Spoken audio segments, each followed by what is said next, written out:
आप बड़ी हैं तो इसका मतलब ये नहीं कि कुछ भी कहे मुझे।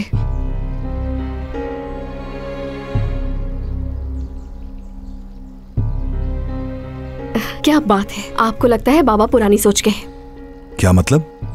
मैं पुरानी सोच का हूँ? ऐसा बिल्कुल भी नहीं कि बाबा पुरानी सोच के हैं। आप कभी ठीक से इन्हें जान ही नहीं पाई। सादिया क्या चाहती है मुझे नहीं मालूम, लेकिन मैं अपने बच्चों का पूरी तरह जिम्मेदार हूँ। फिर चाहे इसे कुछ भी कहा जाए, मुझे फर्क नहीं पड़ता। दुनिया के सब माँ बाप अपने बच्चों के लिए ऐसा ही सोचते हैं, समझे? बाबा, आपको हर चीज प्यार से समझानी आती है। कम से कम आप दूसरों की तरह तनकीद तो नहीं करते हम पर। क्या मतलब है? कैसी तनकीद की बात कर रही हो तुम? अम्मी ने कुछ कहा है तुम्हें? तुम्हारा मूड क्यों इतना ऑफ है तूबा? क्या तुम ये सब कुछ इसलिए कह रही हो कि मैंने तुमसे ये कहा कि तुम कुछ नहीं करती सिवाय तनकीद के?